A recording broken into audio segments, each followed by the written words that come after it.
Welcome to CSEC Biology, the cover page. In today's lesson, I'll be covering diffusion, osmosis, and active transport.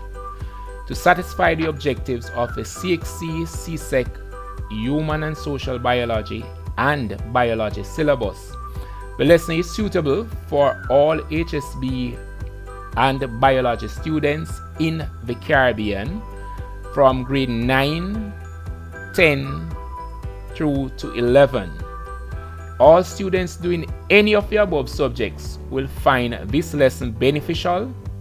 Integrated science students will also find the content very helpful. It might be wise for you to expose yourself to the first lesson I did on diffusion and the lab I also covered on diffusion. With that said, we'll be doing diffusion in this lesson, but we won't be touching much on diffusion. Hence, we ask you to look at that video on diffusion.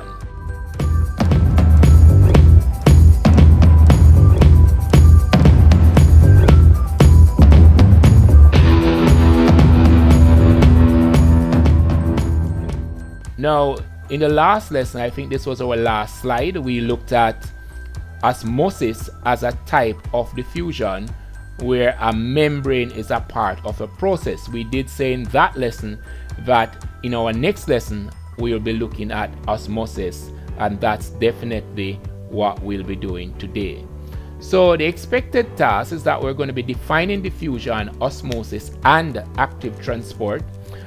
Two, we're going to compare diffusion, osmosis, and active transport.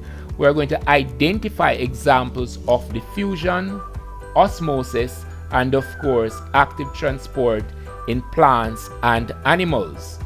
We're going to explain the importance of diffusion and osmosis. Also, we're going to be looking at active transport.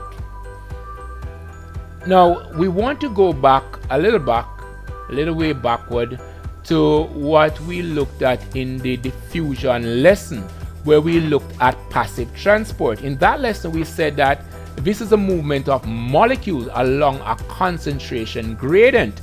We did say it is, of course, moving from a place of high concentration to a place of low concentration. Interesting enough is that this process is so simple that no energy from the cell is required. It is like rolling a ball downhill, no energy is required. So that's passive transport. Now, the two types that we looked at, of course, was diffusion and osmosis. So we started out by looking at diffusion, and today we're going to continue with a bit of diffusion, and then we're going to be diving into osmosis. Now, it was very nice when we looked at the concentration gradient in our last lesson. We said that it's very important for us to have a good knowledge of solute. In that lesson, we said that this is the substance to be dissolved.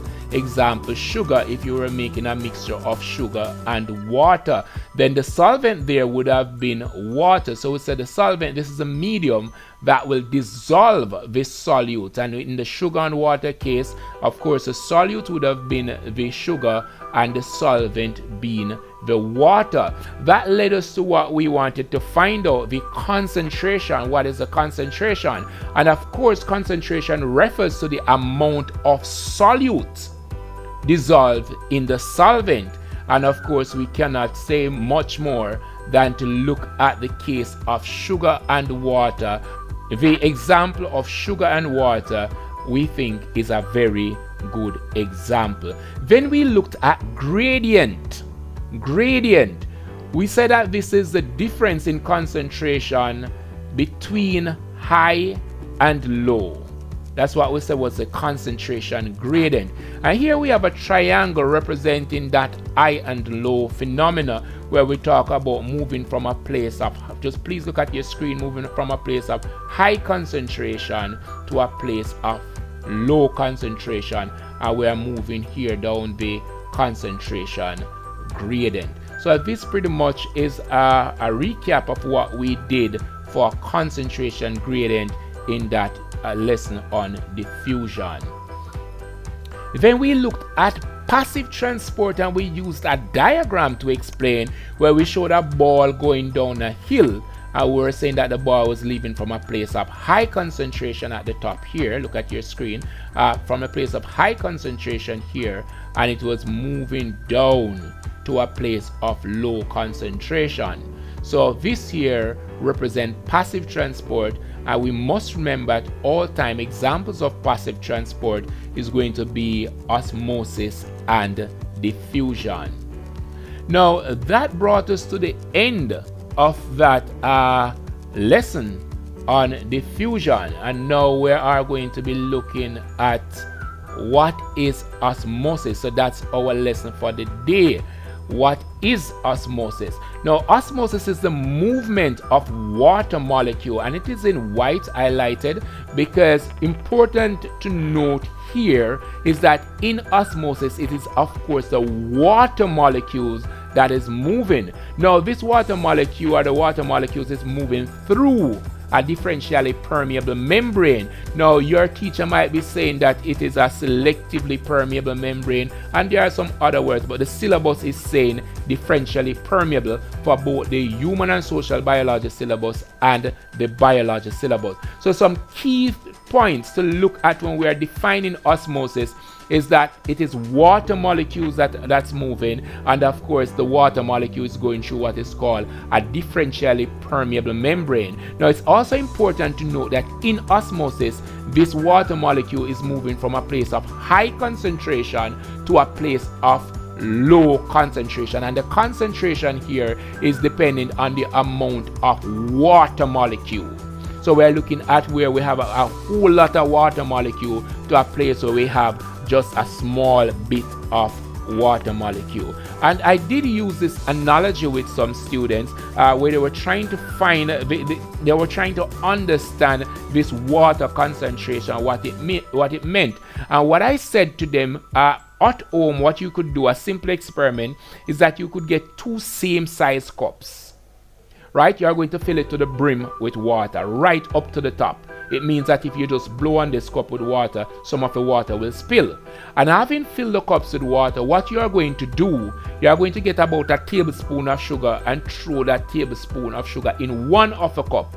What you will realize is that some of the water will be displaced, some of the water will come over the edge of the cup and probably wet up the counter wherever you have it.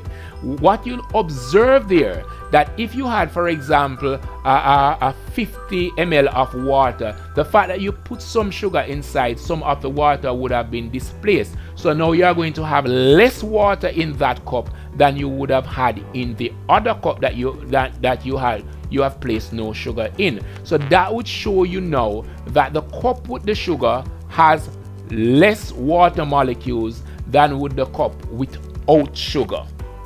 So right, so the cup without sugar would have been the cup which has a greater water concentration.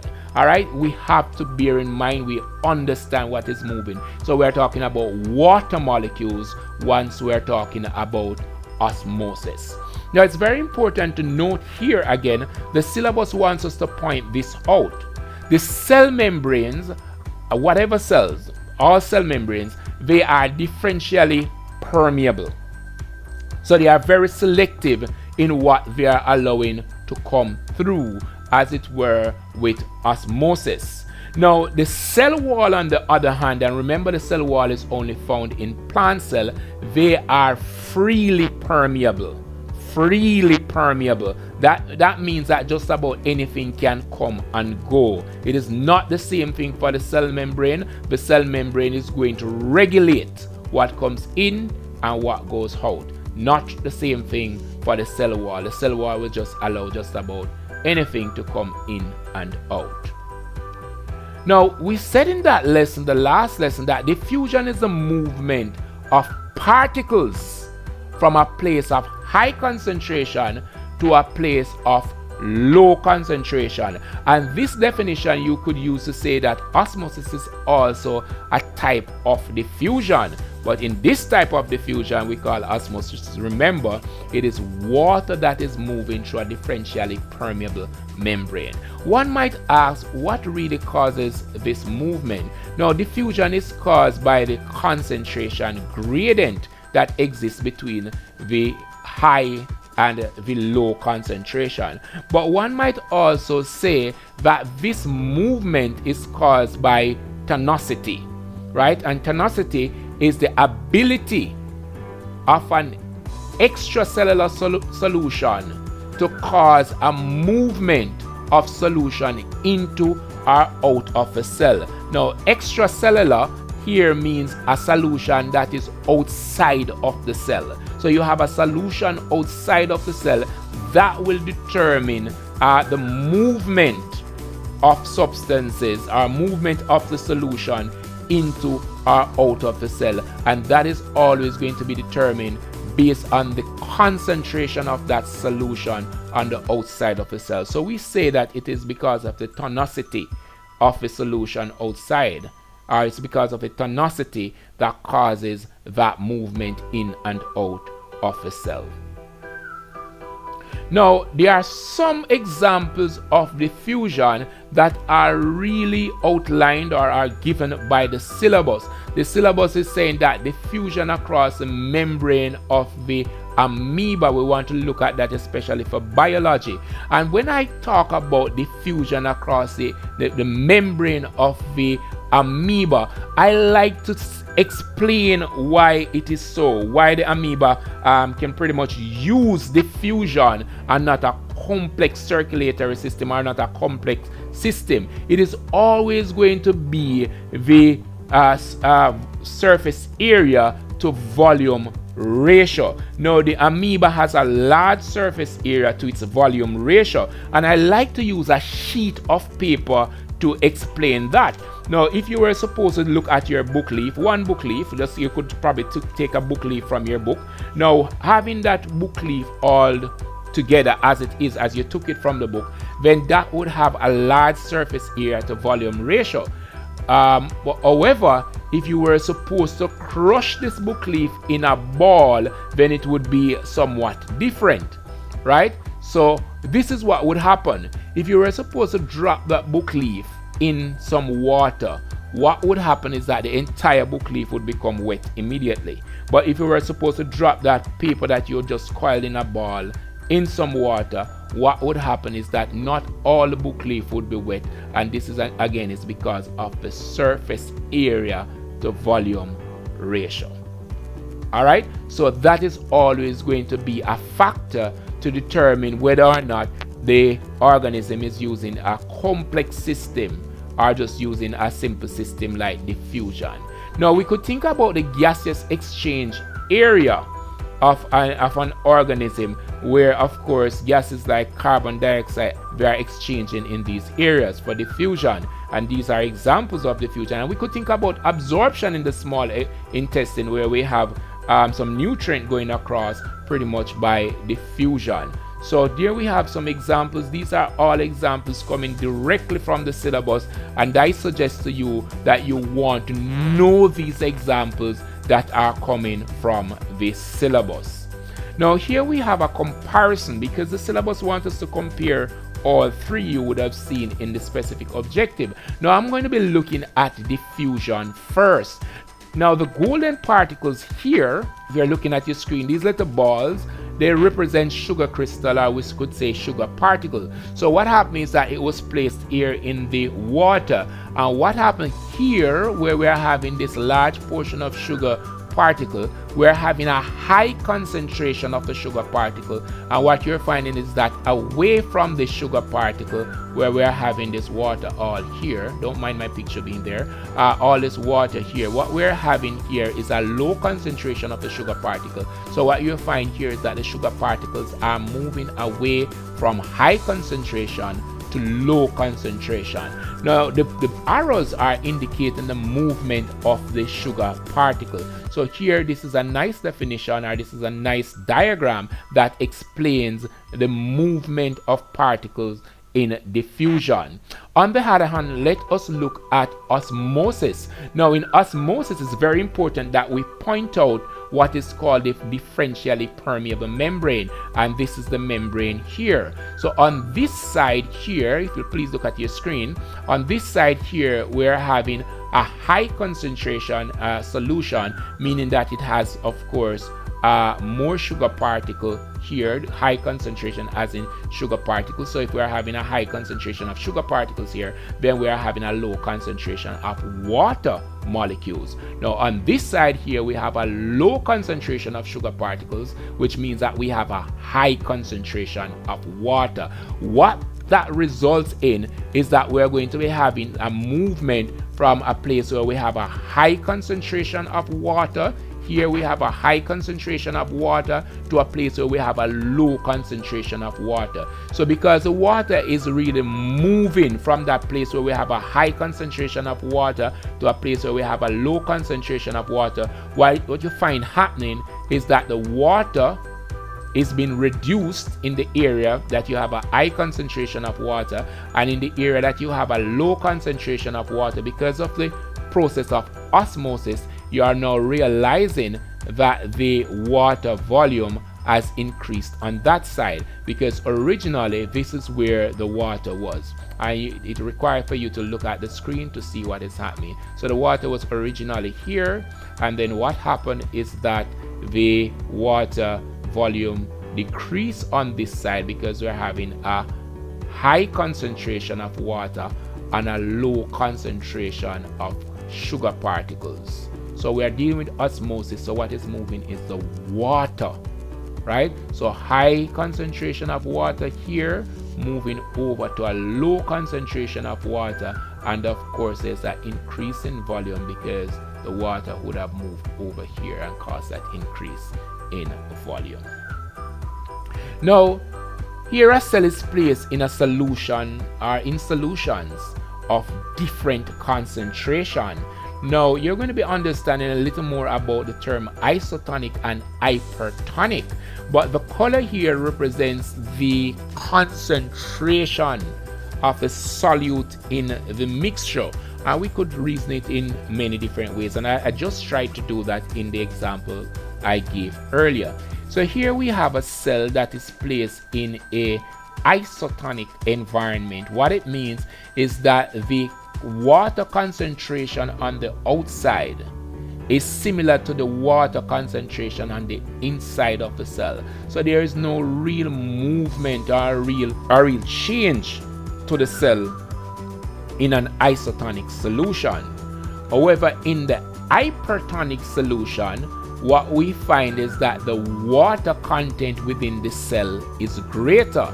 So because the water content in the cell is greater, we have water moving out of the cell into the beaker, into a solution that has more salt or more solute. So as the water leaves the cell into the beaker, what you find happening is that the cell become a little soft, and it look a little, what we'd say, a little withered. So you see it's not all nice as would have been the cell in the isotonic solution. Now, condition in which cells are found. Now, cells are always in a moist or liquid filled area, and the cell also has solution in it. Now you'd understand that inside of an organism it's not all dry like chips. It is moist. And remember, for all your respiratory surfaces, it requires to have this moist condition. Hence, the concentration inside and outside of a cell is important. This may dictate whether an organism live or die. And we're going to be showing you that as we go along in this lesson. Now we're looking here at three different environments, and this is, of course, we're looking at osmosis in the animal cell. Remember, looking at the animal cell in osmosis will be totally different than that of the plant cell. Now I want to say thanks to the guys over by Pixels for this photo. Now let us look at this diagram. We're looking here at the three environment: the hypertonic, the isotonic, and the hypotonic. I'm going to be explaining them in the other slides. So let's look at the hypotonic first. Now, when an animal cell is placed in a solution, where the concentration of water is greater on the outside than on the inside of the cell, it is considered to be a hypotonic solution. Now, the differentially permeable membrane, which of course is the cell membrane, may rupture. And what that means is that it might burst, as you're seeing in the diagram here. And this is something that will happen in animal cells, but it really doesn't happen in plant cells. Now, a condition known as cytosis. So when that cell thing bursts, we refer to a condition known as cytosis. Hence the reason a saltwater fish does not survive in fresh water. Because what you're going to have happening, look at the screen for me, what you're going to have happening is that there will be a higher concentration of water on the outside of that fish moving into the fish, and as such the cells will rupture and the fish will eventually die. Now let's look at the hypertonic solution. Now, where an animal cell is placed in solution, where the concentration of the water is greater on the inside than on the outside of the cell, then this is what we refer to as an hypertonic solution, an hypertonic environment. The cell will shrink, as you're seeing here, shrink and become all soft and all of that. Hence the reason a freshwater fish does not survive in salt water, because you're having a lower concentration of water on the outside in salt water. So what you're going to have is that the water will be moving out of the cells, and the cells will become collapsed and all shrunken and not be able to carry out their function. Now, there's an exception to the fish we made mention of. You have the salmon, which is pretty much an exception to a fish that is able to move from salt water to fresh water, and this is because it can regulate the concentration of its internal environment by expelling the waste as is not needed for the organism. Now, in the isotonic environment, a similar concentration on the inside of the cell and on the outside of the cell. Hence, there is no mass movement of water in any direction. Hence, in the hospital, the IV fluid is at a concentration to maintain an isotonic environment within the cell and outside of the cell. So here we're saying that the water concentration on the outside of the cell is somewhat similar to the water concentration on the inside of the cell, and when that happens, the cell keeps their regular shape and they are nice as you'd have want them. There is nothing much to worry about as it relates to osmosis with the cells. Now, on the other hand, of course, osmosis in plant cell is different. Now, this is due to the cell wall in plants. The plants respond to osmosis, of course, differently than animal cells do. The cell does not rupture like it does with the animal cell. That is something that we want to remember. The cells, they don't rupture, and the reason for not rupturing is because they have this rigid cell wall in plant cells. Now, here we are looking at osmosis in plant cells. Now, we're looking at two solutions here. Now, here we have a solution where the water concentration on the outside is greater than the water concentration on the inside. So what we have happening is that the water is moving into the cell. Bear in mind, the cell membrane here and the vacuole membrane, they are differentially permeable. Now, what will happen is that as the water moves into the cell, it will cause the cell to become swollen. And what will happen is that the water will exert a force on the cell on the cell membrane in order to keep the cell turgid. Now, if you want to have an idea of what turgid is like, think about some freshly picked carrot or some freshly purchased carrot, how hard these carrots are, of course, because the cells are turgid. But look at the other diagram here, look at your screen here, you'll realize that the cell membrane has shrunken and of course moved away from the cell wall. And this is happening because we have a lower concentration of water on the outside of the cell. So what is happening is that the water from inside of the cell is moving out of the cell. Now, when this happens, you can relate to the fact of having some potato or some carrot on your kitchen counter for some time, not in the refrigerator, and they are losing water. As they lose the water, they become shrunken and all soft. In this case, we refer to it as being flaccid. One could say that the cells, of course, they are plasmolized. Now, these are terms that you want to probably read a little more on: turgid, flaccid, and of course plasmolized and plasmolysis, and of course cytosis. Probably you want to have a greater look at those. That would be nice. It would of course make you feel a little more comfortable probably working with these words.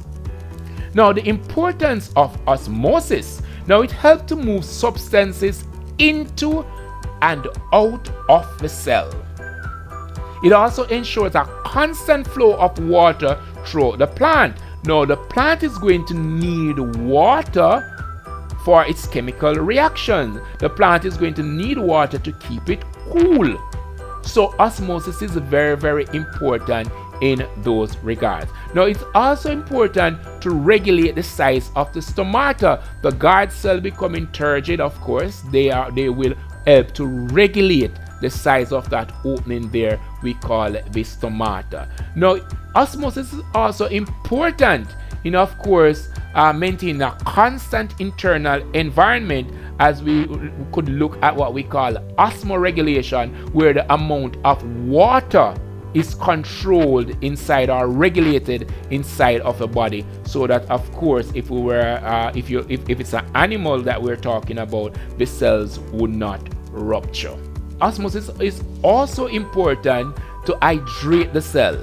Now, plant cells are kept turgid, hence holding up a non-woody stem, and also to make the farm product look attractive, so that we can relate to. So there are some plants that they have non-woody stem, but with enough water in the cell, they are able to hold themselves up.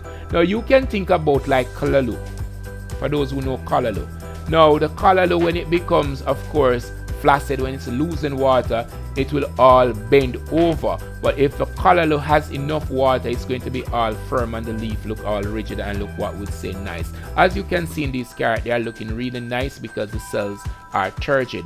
But if they were supposed to lose water, they would become flaccid, and those are the carrots that some persons say that they are spoiled. But if you were supposed to put these carrots, or those carrots or Irish potato that become shrunken because they have lost water in the kitchen, if you were supposed to put them back in fresh water, what you'd find happening is that the water would be moving back into these cells and cause them to be turgid again. Alright? Good. Now it takes us to active transport.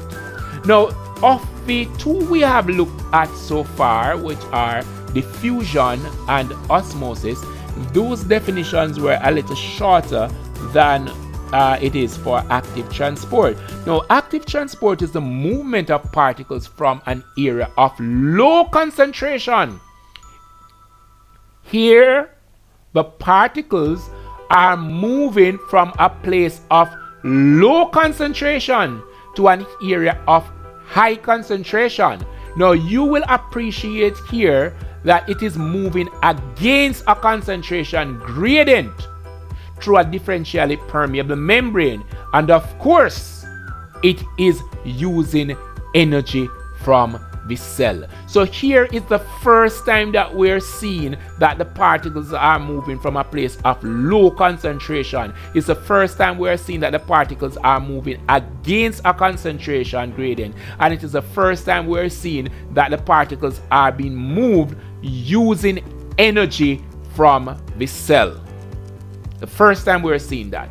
Now, why this happened is to ensure that the needed amount of substance is available to the cell, right? And this is a very, very important process. No need for you to be confused. All these processes, they are working in some cases at the same time, but they are catering for different needs. Now here we had the diagram we started out with. When we started out, we were talking only about passive transport. Now there is something new. We are talking now about active transport. And one of the easiest things to remember is like moving the ball uphill. No, it's not going downhill. So we are looking here and we are seeing the ball that it's going uphill. So it's moving against a concentration gradient. Rather than coming down, it is going up.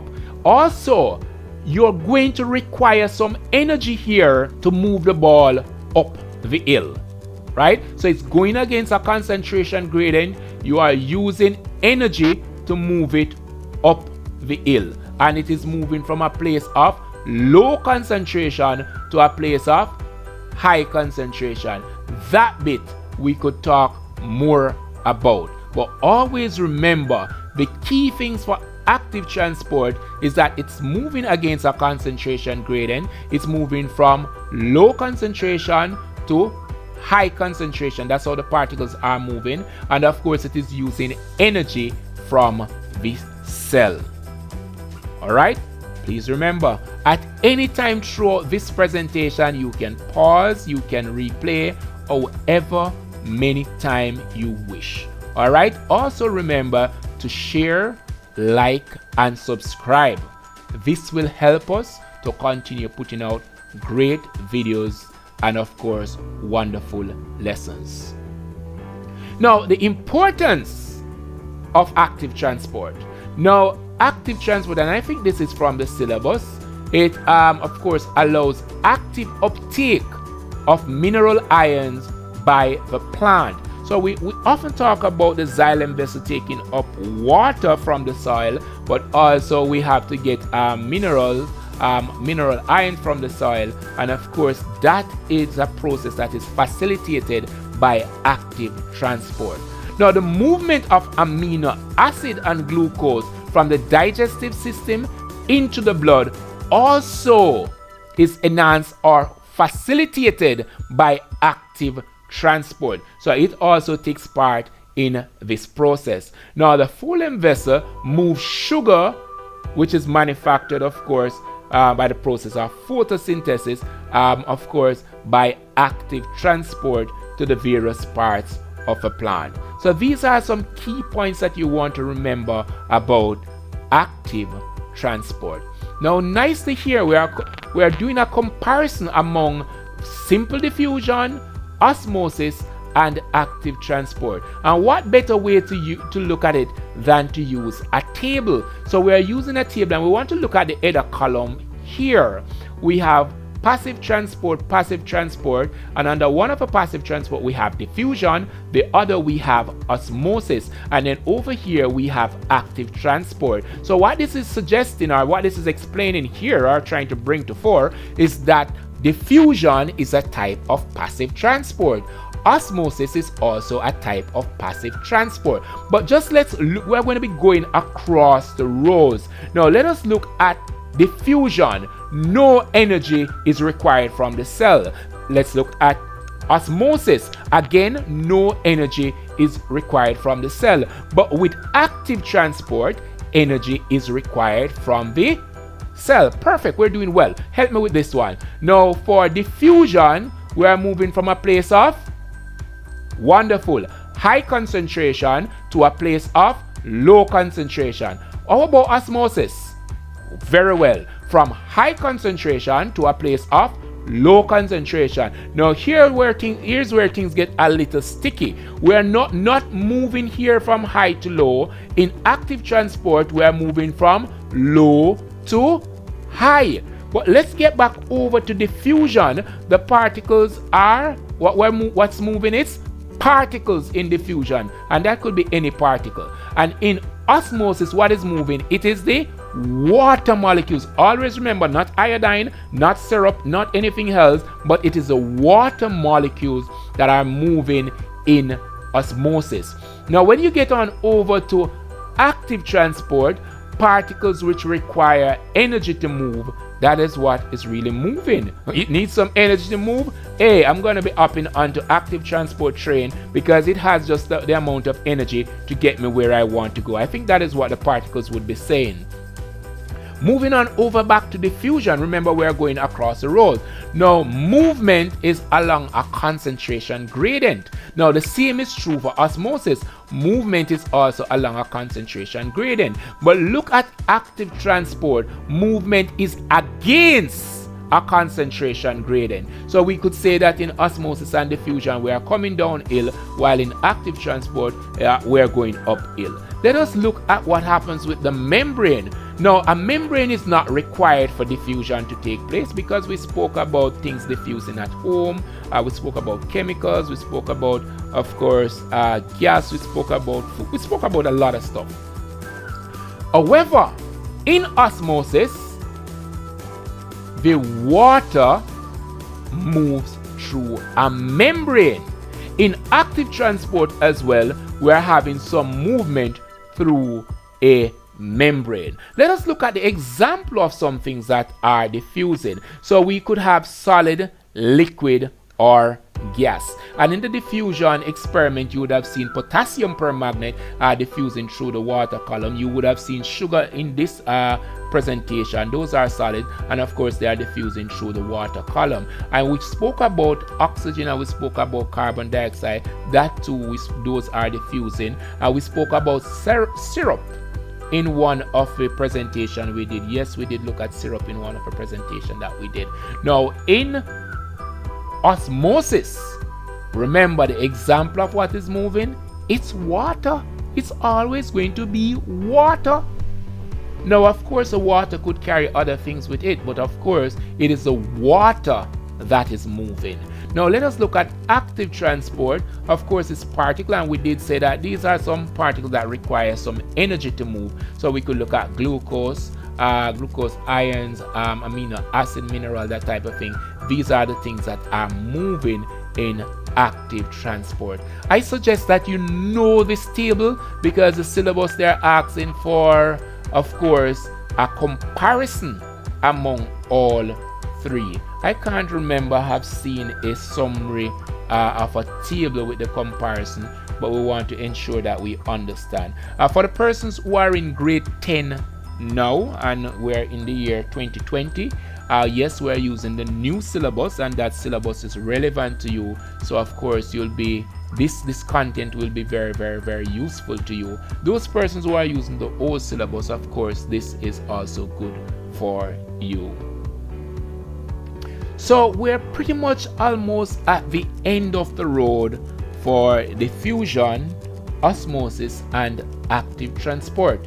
But I want you to do me a favor. I want you to go through the notes again and again and again. Make yourself comfortable. Then I want you to answer these questions. I want you to distinguish between active transport and passive transport. I also want you to distinguish among diffusion, osmosis, and active transport.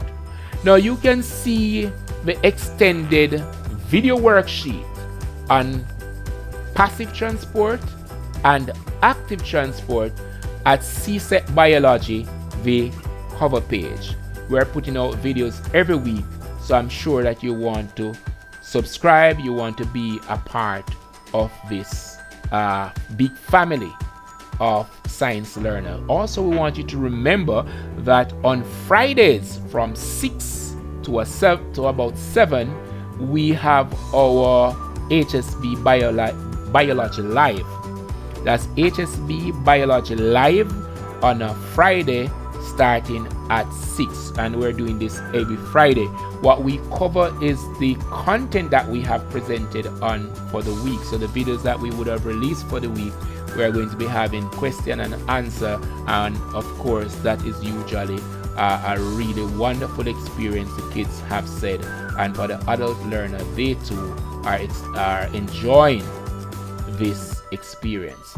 Now in our next lesson for biology, our next lesson, we are going to distinguish among heterotrophic, autotrophic, and saprophytic nutrition, and I think we are going to be continuing along that line of nutrition. So thanks for watching. Remember to subscribe, and when you subscribe, please click that notification bell so that you can be informed as soon as we release a video. We also want you to share this content. We are on the road to 1,000, and if you can get us 5, 10, 20, or however many other subscribers, would be really, really grateful. We also want you to watch the videos. Please watch the videos to the end, and we want you to provide us feedback that we can make this better as we go along. Now tell us in the comments, can you identify osmosis at home? Until next time, walk good.